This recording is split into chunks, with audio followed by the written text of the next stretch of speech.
জ্যামে পড়ে গেছিলাম, জ্যামে আটকে গেছিলাম। এই যে তুমি যখন বলবা, কোথাও এক্সকিউজ দিয়ে বলবা যে আমি জ্যামে আটকে গেছিলাম, এর মানে হচ্ছে তুমি কিন্তু দায়িত্ব নিজের উপরে নিচ্ছ না। তুমি তো জানো আসলে ঢাকায় জ্যাম থাকে, তাই না? তো তোমার কি করা উচিত ছিল? তোমার একটু আগে রওনা হওয়া উচিত ছিল, বাসা থেকে একটু আগে বের হয়ে তারপরে তুমি সময় মতো এখানে আসতা। তো তুমি যদি একটু আগে রওনা হইতা, তার মানে কি ঢাকায় যে জ্যাম আছে এটা তুমি জানো, এবং সেইটা মেনে নিয়ে তুমি একটু আগে রওনা হচ্ছ, তার মানে আশেপাশের দায়িত্ব নিজের উপরে নিচ্ছ। সেটা একটু মনে রাখবা যে লাইফে যারা শাইন করে, এখানে ম্যাক্সিমাম মানুষ এবং বিভিন্ন প্রতিবন্ধকতা আমাদের থাকে, বিভিন্ন লিমিটেশন থাকে। এইগুলো কিন্তু আমরা আমাদের হাতে থাকে না আর কি। So আমরা পরিশ্রম দিয়ে ওইটাকে আসলে মিটিগেট করতে পারি।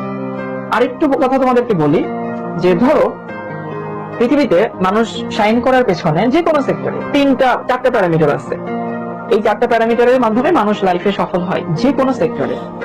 একটা হচ্ছে তার মেধা, কিছু মানুষ বাইবর অনেক মেধাবী থাকে। তার পরিশ্রম, পরিশ্রম দিয়ে মানুষ